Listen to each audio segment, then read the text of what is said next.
in the new House in your presence. I stand in support of the Women's Reservation Bill.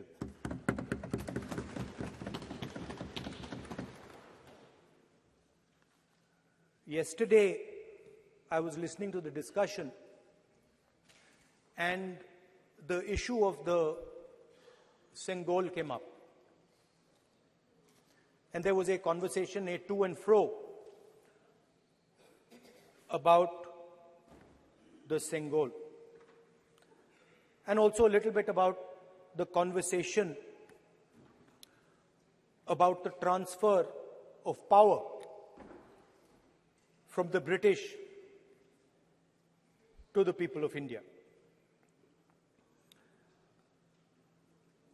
Before handing over power to the people of India, the British asked the leadership of the freedom movement, who are we going to transfer power to? And of course, there was a little bit of arrogance in this statement, because they viewed India as a poor country. And the revolutionary answer that our freedom fighters gave was, we are going to transfer power to the people of India. So we became a country that from its inception gave the vote to all our women. And this was a revolutionary thing at the time. We also gave the vote to every single community. And the vote was a mechanism of transfer of power. It was designed to further transfer power to the people of India. And if you look at the journey from independence, it's been that journey. It's been a constant transfer of power, more and more and more power to the people of India, on one side. And on the other side, the counter idea, that take away power from the people of India. This is the fight that is going on. And in fact, in many ways, it is the fight that is taking place today. Huge step forward in the transfer of power to the women of India was Panchayati Raj, where they were given reservation and they were allowed to enter the political system at scale. And this is another step. It's a big step. It is not a small step. And I'm sure everybody in this room, the treasury benches, the opposition, everybody agrees that this is a very important step for the women of our country. They fought for independence. They are as capable as any man, in many ways more capable, and should be given as much space as they possibly can be given. There is one thing, in my view, that makes this bill incomplete. I would like to have seen OBC reservation included in this bill. I think it is very important that a large chunk of India's population, large chunk of India's women should have access to this reservation. And that is missing in this bill. There are also two things that seem strange to me. One is the idea that you require a new census to implement this bill. And the second is that you require a new delimitation to implement this bill. In my view, it is quite simple. this bill can be implemented today by giving 33% of the seats in the Lok Sabha and the Vidhan Sabha to India's women. And so I wonder if this is not designed to push the ball forward. To push the ball forward 7, 8, 9 years, and then let this thing play out the way it does. I know my friends tend to like to take the attention of people away from other issues.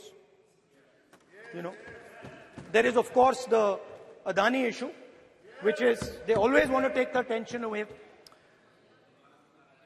But there is another, I would like to say that. One of the things that, this is quite a nice building, nice peacocks, nice peacock feathers on the ground, nice peacock feathers in the chair. It's a nice, tasteful building. But frankly, I would have liked to see the President of India in this process. The President of India is a woman. She represents the tribal community, and it would have been befitting to have her visible in this transfer from one house to the other. So one of the things that the government likes to distract from, of course, is Mr. Adani. And there is another thing that the government likes to distract everybody from. And that thing is called the caste census. For some reason, and I don't quite understand what this reason is,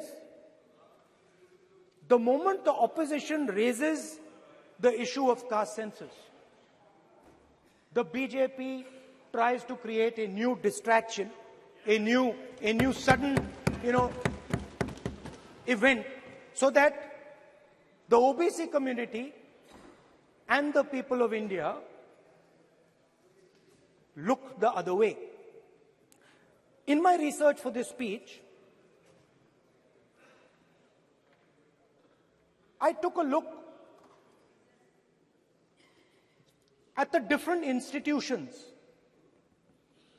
that define how our country moves forward.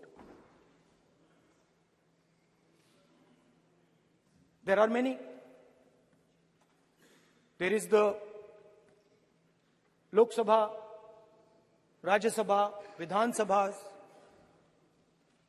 There is the bureaucracy. There is the press. And there's the judiciary. And I looked with an eye to understand what is the participation of the OBC community in these institutions. मतलब हमारे जो institutions हैं उनमें OBC की भागीदारी कितनी है, ये सवाल मैं पूछ रहा था और मैंने अलग अलग इंस्टीट्यूशंस में थोड़ा रिसर्च किया. जो सेंट्रल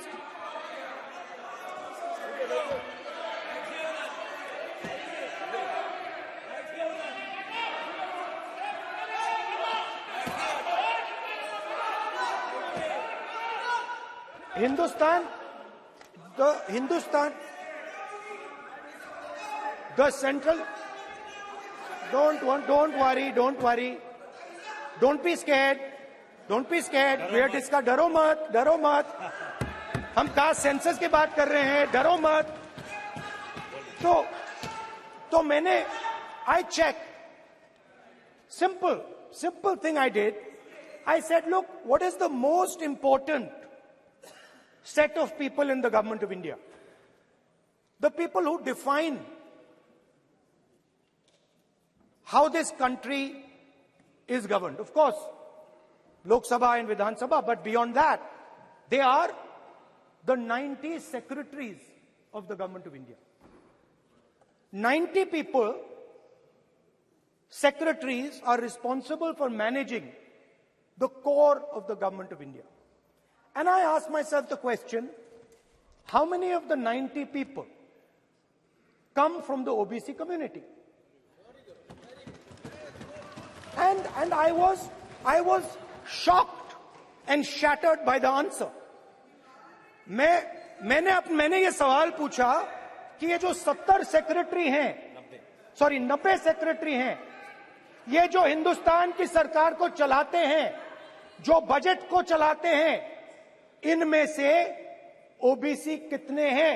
नरेंद्र मोदी जी प्रधानमंत्री हैं, ओबीसी के लिए काम करते हैं। मैंने ये सवाल पूछा।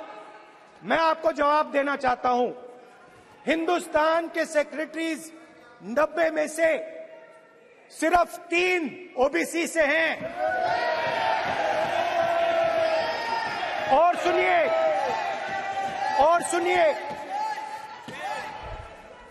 सुनिए, नहीं घबराइए मत, डरो मत।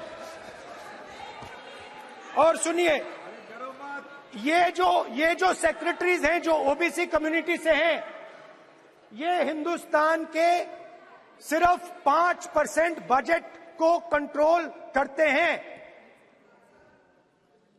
मतलब अगर हिंदुस्तान का बजट 44 लाख करोड़ का है, तो ये 2.47 लाख करोड़ मतलब 5% कंट्रोल करते हैं। और सुनिए, मैं कर रहा हूं, मैं वहीं आ रहा हूं।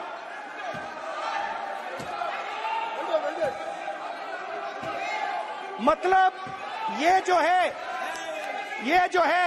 ओबीसी की बात नहीं सुनना चाहते, ओबीसी की बात नहीं सुनना चाहते, ओबीसी की बात नहीं सुनना चाहते, ओबीसी की बात नहीं सुनना चाहते।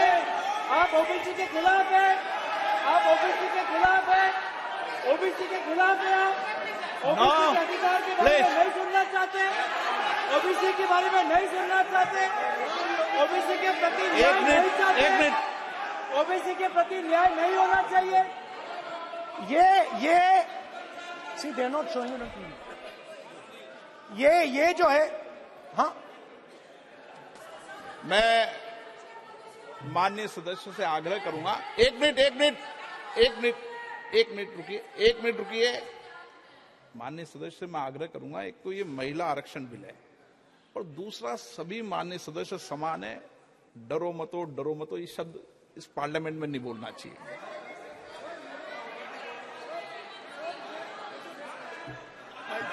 सर, ये जो डिस्कशन है, sir, speaker sir, this discussion,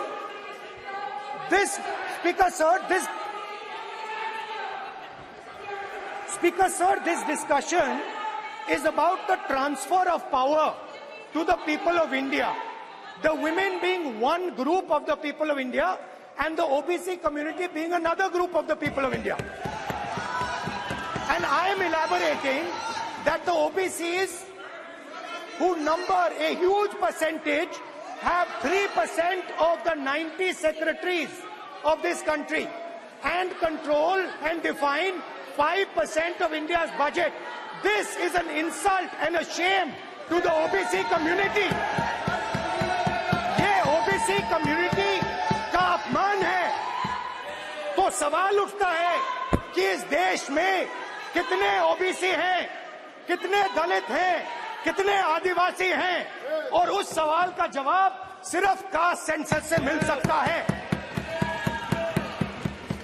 तो मेरा सरकार को एक सुझाव है, सबसे पहले ये जो महिला का बिल है, इसको आप पास कीजिए, आज पास कीजिए, ये जो आपके लागू कीजिए, और ये जो डिलिमिटेशन है जो आपने बोला है, और ये जो सेंसस है, इसकी कोई जरूरत नहीं है। 33% आप महिलाओं को सीधा दे दीजिए।